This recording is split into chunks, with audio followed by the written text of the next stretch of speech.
राधा कृष्ण की जय करें। राधा कृष्ण पहले ब्राह्मण को पहले राधा कृष्ण का कहानी है ना, राधा कृष्ण की जय बोलिए। राधा कृष्ण की जय। अब बोलिए 15वां अध्याय।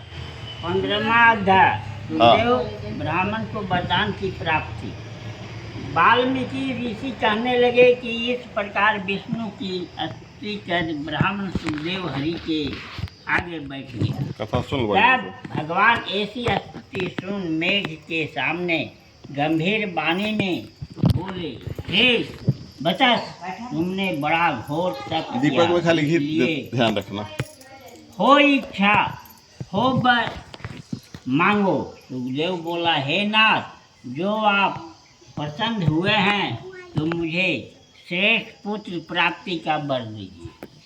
इस प्रकार ब्राह्मण के वचन सुनकर श्री भगवान बोले, हे वत्स, 7 जन्मों में भी तुझे बेटे का सुख नहीं है। भगवान के वर्ज प्रहार जैसे निष्ठुर वचनों को सुनकर जड़ से कटे हुए वृक्ष की तरह ब्राह्मण पृथ्वी पर गिर पड़ा। गौतमी अपने पति को इस प्रकार पड़े हुए देखकर अत्यंत दुखी हुई और स्वामी को पुत्र सुख से रहित देख करके रोने लगी। फिर वह स्त्री धौर धारण कर अपने पड़े हुए पति से इस प्रकार बोली, हे नाथ, धीरज धारण कीजिए, उठो। जो विधाता ने लिख दिया है वह सुख अथवा दुख अवश्य भोगना पड़ेगा।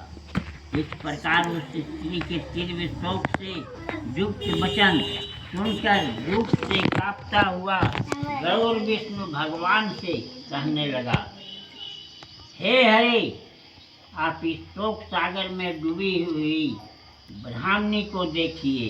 हे दीनबंधु, मेरी आपसे प्रार्थना है, इसको पुत्र दो। तब भगवान बोले, हे गरुड़, इस ब्राह्मण को मैं एक मनोगत पुत्र शीघ्र दूंगा। इस प्रकार हरि के अनुकूल वचन सुनकर गरुड़ ने भी अत्यंत प्रसन्न होकर उसको एक अति सुंदर अनेक गुणों से युक्त पुत्र देने का वर दिया। बोले प्रेम से पुरुषोत्तम मास की जय। वृंदावन बिहारी लाल की।